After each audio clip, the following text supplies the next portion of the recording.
ఉంది. వేగంగా కరోనా వ్యాప్తి చెందుతుంది. 2 కొత్త వేరియంట్లు ప్రస్తుతం వేగంగా వ్యాప్తి చెందుతున్న వాటిలో ఉన్నాయి. తమిళనాడులో NB181 కొత్త వేరియంట్ను గుర్తించారు. గుజరాత్లో LF7 వేరియంట్ కేసులు 4 నమోదయ్యాయి. ఈ 2 వేరియంట్స్ వల్లే చైనా, ఆసియాలో కేసులు పెరుగుతున్నాయని చెప్తున్నారు. అలాగే భారతదేశంలో కేసుల పెరుగుదలకు JN1 వేరియంట్ కారణమని వైద్యులు అంచనా వేస్తున్నారు. కేరళ, తమిళనాడు, మహారాష్ట్ర, కర్ణాటక రాష్ట్రాల్లో ఈ కరోనా వైరస్ వేగంగా విస్తరిస్తూ ఉంది. కేరళలో అత్యధికంగా 273 కరోనా యాక్టివ్ కేసులు నమోదయ్యాయి. ఇక తమిళనాడులో 66 కేసులు నమోదయ్యాయి. మహారాష్ట్రలో 56 కేసులు నమోదయ్యాయి. ఇటు ఢిల్లీలో 23 కేసులు నమోదయ్యాయి. కరోనా కేసులు రోజు రోజుకు పెరుగుతూ ఉండటంతో ప్రజలు ఆందోళన వ్యక్తం చేస్తున్నారు.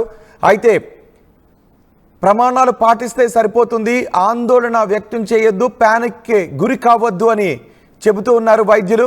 కానీ సోషల్ డిస్టెన్స్ పాటించటం, మాస్కులు ధరించటం, తరచూ చేతులను శుభ్రం చేసుకోవటం, తుమ్ము, దగ్గు లాంటివి వస్తే నోటికి ముక్కుకి అడ్డు పెట్టుకుని తుమ్మటం లాంటివి చేయండి అని చెప్తున్నారు. ఒకవేళ కరోనా లక్షణాలు ఉంటే మాత్రం వెంటనే టెస్ట్ చేయించుకొని వైద్యులను సంప్రదించడం మంచిది. ప్యానిక్కి మాత్రం గురి కావద్దు. కానీ సోషల్ డిస్టెన్స్ లాంటివి పాటించడం, మాస్కులు పెట్టుకోవడం లాంటివి చేయటం మంచిది అని వైద్యులు సూచిస్తున్నారు. అలాగే గుంపుగా ఉన్న చోటకి కూడా వెళ్లకుండా ఉండటం, గుంపుగా ఉన్న చోటికి వెళ్ళడాన్ని సాధ్యమైనంత వరకు తగ్గించడం మంచిది అని కూడా చెప్తున్నారు. ఎందుకంటే కరోనా కేసులు దాదాపు అన్ని రాష్ట్రాల్లో నమోదవుతున్న పరిస్థితులు కనిపిస్తుంది. ఒక్కొక్క రాష్ట్రంలోనూ పెరుగుతున్న కరోనా కేసులు రికార్డ్ అవుతూ ఉన్నాయి. మహారాష్ట్రలో 56 కేసులు నమోదయ్యాయి. ఢిల్లీలో 23 కేసులు నమోదయ్యాయి. కేరళలోనే అత్యధికంగా 273 కేసులు నమోదయ్యాయి. గతంలో కూడా కేరళలోనే అత్యధిక కేసులు నమోదైన పరిస్థితిని మనం చూసాం. గతంలో కరోనా వ్యాప్తి ఎక్కువగా ఉన్న సమయంలో కూడా కేరళ రాష్ట్రంలోనే ఈ కేసులు ఎక్కువగా నమోదయ్యాయి. ఇప్పుడు కూడా కేరళ రాష్ట్రంలోనే అత్యధికంగా ఎక్కువ కేసులు నమోదవుతున్నాయి. కేరళలో ఏకంగా 273 కేసులు నమోదయ్యాయి. ఇటు తమిళనాడులో 66 కేసులు నమోదయ్యాయి. మహారాష్ట్రలో 56, ఢిల్లీలో 23 కేసులు నమోదయ్యాయి. కర్ణాటకలో 36 యాక్టివ్ కేసులు ఉన్నాయి. మహారాష్ట్ర థానేలో కోవిడ్తో 21 సంవత్సరాల యువకుడు మృతి చెందడం ఆందోళన కలిగిస్తోంది. బెంగళూరులో కరోనాతో 84 సంవత్సరాల వృద్ధుడు మృతి చెందినట్టుగా తెలుస్తోంది. గత వారంలో ముంబైలో 2 కరోనా వ్యాధితో మృతి చెందారు అని చెబుతున్నారు. ఈ నేపథ్యంలో టెస్ట్లను పెంచుతూ ఉన్నారు. టెస్టులు చేయడానికి ఇన్ఫ్రాను కూడా సిద్ధం చేస్తున్నారు. ఒకవేళ ఈ కరోనా కేసులు పెరుగుతున్న దేశాల నుంచి ఎవరైనా వస్తే వాళ్ళు హోమ్ క్వారంటైన్లో ఉండటం కొన్ని రోజులు మంచిది అని చెప్తున్నారు. జనాల్లో వాళ్ళు కలవడం కంటే హోమ్ క్వారంటైన్లో ఉండటం మంచిదని చెప్తున్నారు. ఏవైనా లక్షణాలు ఉంటే దగ్గు, జ్వరం, ఒళ్ళు నొప్పులు, తుమ్ములు, ఇలాంటి కరోనా స్మెల్ పోవడం, ఇలాంటి లక్షణాలు ఏమైనా ఉంటే వైద్యులను సంప్రదించడం మంచిది అని వైద్యులు చెప్తున్నారు. సో మొత్తానికి దేశంలో కరోనా కేసుల సంఖ్య పెరుగుతూ ఉంది. ఒక్కొక్క రాష్ట్రంలోని కరోనా కేసుల సంఖ్య పెరుగుతుంది. కేరళలో ఈ కేసులు అత్యధికంగా ఉన్నాయి. ఎవరైనా కేరళకు వెళ్ళొచ్చిన వాళ్ళకి లక్షణాలు ఉంటే వాళ్ళు కూడా టెస్ట్ చేయించుకోవడం మంచిది. మా ప్రతినిధి మధు ఉన్నారు పూర్తి సమాచారం అందించడానికి. మధు, కరోనా కేసులు రోజు రోజుకు పెరుగుతున్న విధానమే మనకి కనిపిస్తోంది. ఈ నేపథ్యంలో కేంద్ర రాష్ట్ర ప్రభుత్వాలు ఎటువంటి సూచనలు చేస్తూ ఉన్నాయి?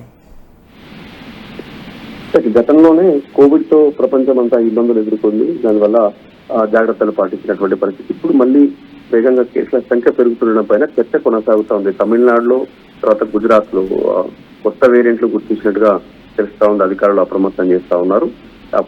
ఆరోగ్య శాఖ కూడా వారు కొరకైనా అనుమానం ఉంటే, కోవిడ్ లక్షణాలు ఏమైనా కనిపిస్తే టెస్ట్ చేయించుకోవాలి, జాగ్రత్తలు పాటించాలి అనేటువంటి సూచనలు చేస్తా ఉన్నారు. ఇక ముఖ్యంగా కేరళ, తమిళనాడు, మహారాష్ట్ర, కర్ణాటక రాష్ట్రాల్లో వేగంగా ఈ కరోనా విస్తరిస్తున్నట్టుగా గుర్తించారు. కేరళలో ఎక్కువగా, అందరికంటే ఎక్కువగా 273 కరోనా యాక్టివ్ కేసులు నమోదు కావడం దీనికి చర్చకు తావిస్తా ఉంది. తమిళనాడులో 66, మహారాష్ట్రలో 56, ఢిల్లీలో 23 కేసులు, కర్ణాటకలో 36 యాక్టివ్ కేసులు నమోదైనట్టుగా తెలుస్తా ఉంది. మహారాష్ట్ర థానేలో కూడా కోవిడ్ తో 21 ఏళ్ల యువకుడు చనిపోవడం అనేటువంటిది చర్చకు కారణమైంది. దాంతోపాటు బెంగళూరులో కూడా మరొక వృద్ధుడు, 84 ఏళ్ల వృద్ధుడు మృతి చెందడం అనేటువంటిది చర్చ జరుగుతూ ఉంది. ముంబైలో కూడా గత వారంలో 2 చనిపోవడంతో కరోనా గురించి మరొకసారి దేశవ్యాప్తంగా చర్చ కొనసాగుతా ఉంది. అది మనకు తెలుసు, చైనాలో ఈ కరోనా వైరస్ పుట్టింది, అక్కడి నుంచి ప్రపంచవ్యాప్తంగా వ్యాప్తి చెందినటువంటి పరిస్థితి. ఇప్పుడు మళ్ళీ చైనాలో నమోదవుతున్నటువంటి వేరియంట్స్, తర్వాత ఇక్కడ భారతదేశంలో వివిధ రాష్ట్రాల్లో నమోదవుతున్నటువంటి వేరియంట్స్ వేగంగా వ్యాప్తి చెందడం పైన మరొకసారి చర్చకు తావిస్తా ఉంది. ఆరోగ్య శాఖ అధికారులు అప్రమత్తంగానే ఉన్నారు, ఎప్పటికప్పుడు మానిటరింగ్ చేస్తా ఉన్నటువంటి సిచ్యువేషన్ ఉంది. మన జనాభా పరంగా చూస్తున్నటువంటి సిచ్యువేషన్ లో చూస్తే నమోదవుతున్న కేసుల సంఖ్య అంత పెద్దగా ప్రమాదం ఏమీ లేదు అనేటువంటిది అధికారులు చెప్పే ప్రయత్నం చేస్తా ఉన్నారు. సో మొత్తానికి మరొకసారి కరోనా కేసులు 2 లాక్డౌన్ల తర్వాత 2 సార్లు కరోనా అటాక్ చేసి ఫస్ట్ సెకండ్ తర్వాత మళ్ళీ ఇప్పుడు కరోనా చర్చకు రావడం పైన ప్రజలు కాస్త దీనిపైన తెలుసుకునే ప్రయత్నం చేస్తా ఉన్నారు. ఇక్కడ ఏ వేరియంట్ నమోదవుతా ఉంది, కొత్త వేరియంట్ ఏంటి, దీనికి కారణాలు ఏంటి అనేది తెలుసుకునే ప్రయత్నం చేస్తున్నారు. మధు, ప్రైవేట్ ఆసుపత్రుల్లో టెస్ట్లకు కావాల్సిన ఇన్ఫ్రా అంతా కూడా సిద్ధం చేశారా? ఎందుకంటే కేసులు పెరుగుతూ ఉన్నాయి. అయితే ఈ కేసులు ఎంతవరకు ప్రాణాంతకం అని చెప్తున్నారు? అలాగే ప్రైవేట్ ప్రభుత్వ ఆసుపత్రుల్లో టెస్టులు చేయడానికి కావాల్సిన ఇన్ఫ్రా అంతా కూడా సిద్ధంగానే ఉందా? అంటే ఆల్రెడీ ప్రైవేట్ ఆసుపత్రులతో పాటు ప్రభుత్వ ఆసుపత్రులు కూడా ఈ కేసుల నమోదు సంఖ్య పెంచే ప్రయత్నం చేస్తా ఉన్నారు. ఎందుకంటే గతంలో చూసాం మనం టెస్టింగ్ చేసేటువంటి సెంటర్స్ ప్రత్యేకంగా ఏర్పాటు చేసేవారు ప్రభుత్వ కానీ ఇటు ప్రైవేట్ ఆసుపత్రుల్లో కానీ. ఇప్పుడు కూడా కేసుల సంఖ్య నమోదు అవుతా ఉంది. అనుమానం ఉన్నటువంటి వాళ్ళు లక్షణాలు కనిపిస్తే, కోవిడ్ లక్షణాలు ఉంటే అది ఇబ్బందికరమైనటువంటి పరిస్థితుల్లో ఎలాంటి సిచ్యువేషన్ లో ఉన్నా కూడా ఇమీడియట్ గా డాక్టర్లను సంప్రదించాలి. మీరు కోవిడ్ లక్షణాలు ఉంటే దానికి సంబంధించిన ట్రీట్మెంట్ తీసుకోవాలనేటువంటి సూచన చేస్తా ఉన్నారు. ఒకవేళ ఇతర రాష్ట్రాలకు, ఇతర దేశాల నుంచి ఎవరైనా వచ్చి అలాంటి లక్షణాలు ఉంటే కూడా వాళ్ళు అప్రమత్తం కావాల్సినటువంటిది. వాళ్ళే స్వతహాగా వైద్యుల దగ్గరికి వెళ్లాల్సి ఉంటుంది. వాళ్ళు టెస్ట్ చేయించుకొని పాజిటివ్ అయితే దానికి తగు జాగ్రత్తలు తీసుకోవాల్సినటువంటి అవసరం ఉంది. గతంలో ఈ కోవిడ్ ని ఎదుర్కొన్నటువంటి అనుభవం ఉంది అందరికీ కూడా. ప్రపంచవ్యాప్తంగా ముఖ్యంగా భారత్ లో దీనికి సంబంధించినటువంటి వ్యాక్సినేషన్ తయారు చేయగలిగారు. కోవిడ్ వచ్చినటువంటి లాక్డౌన్లు ఏ రకంగా దీన్ని దూరం పెట్టొచ్చు కోవిడ్ ని అనేటువంటి అంశాలపైన కాస్త అవగాహన ఉంది. కాబట్టి వెంటనే అప్రమత్తం కావాలనేటువంటి సూచనలు అయితే చేస్తా ఉన్నారు. కాకపోతే దేశంలో వివిధ రాష్ట్రాల్లో నమోదవుతున్న కేసుల సంఖ్యతో మరొకసారి చర్చ జరుగుతా ఉంది. కోవిడ్ కి సంబంధించి ఎంత మేర కేసులు పెరుగుతున్నాయనేటువంటి దానిలో ఆందోళనలో కాస్త ప్రజలు ఉన్నారు. రైట్ మధు, ప్రపంచవ్యాప్తంగా కరోనా కేసులు పెరుగుతున్నాయి. ప్రపంచంతో పాటు మన దేశంలోనూ కరోనా కేసులు పెరుగుతున్నాయి. ఏ రాష్ట్రాల్లో కరోనా కేసులు ఏ విధంగా ఉన్నాయి ఇప్పుడు నేను మీకు స్పష్టంగా చెప్పబోతున్నాను. తమిళనాడులో NB181 కొత్త వేరియంట్ని గుర్తించారు. గుజరాత్లో LF7 వేరియంట్ కేసులు పెరుగుతున్నాయి. ఈ 2 వేరియంట్స్తో పాటు మరో వేరియంట్ కూడా వ్యాప్తి చెందుతుంది. అయితే ఈ 2 వేరియంట్ల వల్ల విదేశాల్లో అంటే చైనా, ఆసియాల్లో ఈ కేసుల పెరుగుదల ఎక్కువగా ఉందని చెప్తున్నారు. ఇండియాలో మాత్రం JN1 వేరియంట్ ఈ కరోనా కేసుల పెరుగుదలకు కారణంగా చెప్తున్నారు. అయితే ఇది ఎంతవరకు ప్రాణాంతకం అనే విషయంపై కూడా పరిశోధనలు చేస్తూ ఉన్నారు. గతంలో కరోనా ప్రపంచ మహమ్మారిగా ఏ విధంగా మారిందో, లక్షలాది మందిని ఏ విధంగా పొట్టన పెట్టుకుందో, ప్రపంచాన్ని ఏ విధంగా స్తంభింపచేసిందో మనకి గుర్తే ఉంది. కనీసం ఇంట్లో నుంచి కాలు బయటకు పెట్టడానికి అవకాశం లేకుండా చేసింది. లాక్డౌన్, ప్రపంచం మొత్తం లాక్డౌన్లోకి వెళ్ళిపోయేలా చేసింది. ఇప్పటికీ కూడా కొన్ని కంపెనీలు వర్క్ ఫ్రమ్ హోమ్నే చేస్తున్నాయంటే దానికి కరోనా సమయంలో వర్క్ ఫ్రమ్ హోమ్నే ఇప్పటికీ కొనసాగిస్తూ ఉన్నారు. సో కరోనా ప్రపంచవ్యాప్తంగా ఎటువంటి విషాదాన్ని కలిగించిందో మనకి గుర్తే ఉంది. 2019, 2020, 2021 సంవత్సరాల్లో కరోనా కారణంగా అయిన వాళ్లను, స్నేహితులను, తెలిసిన వాళ్లను ఏ విధంగా ప్రపంచం కోల్పోయిందో మన కళ్ళ ముందు ఇంకా మెదులుతూనే ఉంది. ఇప్పుడు మరోసారి కరోనా వ్యాప్తి చెందుతూ ఉండటంతో, కరోనా కేసులు పెరుగుతూ ఉండటంతో ప్రపంచం ఆందోళన వ్యక్తం చేస్తూ ఉంది. ఈ కరోనా వేరియంట్ కారణంగా ఇప్పుడు పెరుగుదలకు కారణమవుతున్న ఈ వేరియంట్ ఎంతవరకు ప్రాణాంతకం అనే విషయంపై కూడా పరిశోధనలు చేస్తున్నారు. అయితే కేరళ, తమిళనాడు, మహారాష్ట్ర, కర్ణాటక రాష్ట్రాల్లో ఈ కరోనా కేసులు వేగంగా వ్యాప్తి చెందుతున్నాయి. కేరళలోనే అత్యధికంగా ఈ కరోనా కేసుల వ్యాప్తి ఎక్కువగా ఉంది.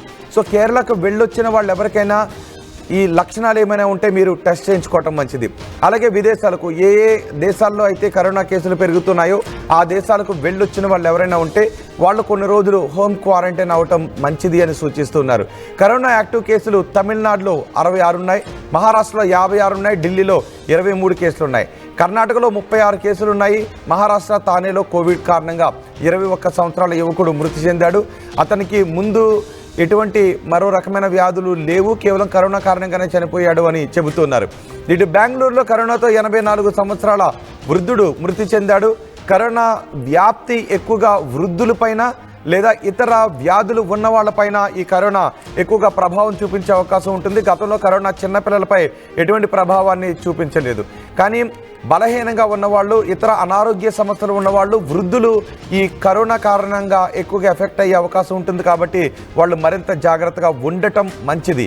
కరోనా ఈ వేరియంట్ ఎంత ప్రాణాంతకము అన్న దానిపై ఇంకా పూర్తి వివరాలు రావడం లేదు. దానిపై పరిశోధనలు చేస్తున్నారు. సో ఇది ఎంత ప్రాణాంతకంగా మారే అవకాశం ఉంటుందని తెలియజేసేంత వరకు కూడా కొంచెం జాగ్రత్తగా ఉండటం బెటర్. చాలామంది బూస్టర్ డోసులు తీసుకున్నారు, కొంతమంది 2 డోసుల తర్వాత బూస్టర్ డోసు తీసుకోలేదు. మరికొంతమందిలో కరోనా చివరగా వచ్చిన వేరియంట్ కొంతమందిలో ఇమ్యూనిటీని పెంచింది, అది ప్రాణాంతకం కాకపోయినా ఇమ్యూనిటీకి కారణం అయింది అని వైద్యులు సూచించారు. కానీ ఇప్పుడు వ్యాప్తి చెందుతున్న ఈ కరోనా వేరియంట్ ఎంత ప్రాణాంతకమో ఇంకా తెలియదు. కాబట్టి అందరూ కొంచెం జాగ్రత్తగా ఉండాలి. ఇతర వ్యాధి లక్షణాలు, షుగర్తో పాటు ఏదైనా ఇతర వ్యాధి లక్షణాలు ఉన్న వాళ్ళు మాత్రం ఖచ్చితంగా మాస్క్ వాడండి. గుంపులుగా ఉన్న జనాల్లోకి వెళ్లకుండా ఉండడం బెటర్. వ్యాధి లక్షణాలు కనిపిస్తే ఆసుపత్రికి వెళ్ళి డాక్టర్ని కన్సల్ట్ చేయటం మంచిది.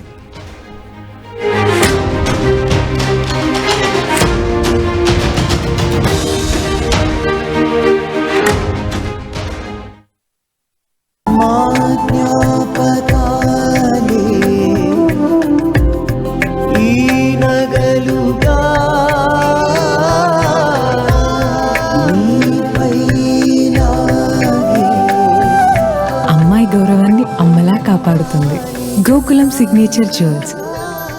షుగర్ పేషెంట్స్ చపాతీ రోటీ కాకుండా సంతృప్తిగా రైస్ కూడా తినవచ్చు. Doctor rice, sugar free rice, doctor rice, diabetic rice, sugar పెంచని బియ్యం, డాక్టర్ రైస్.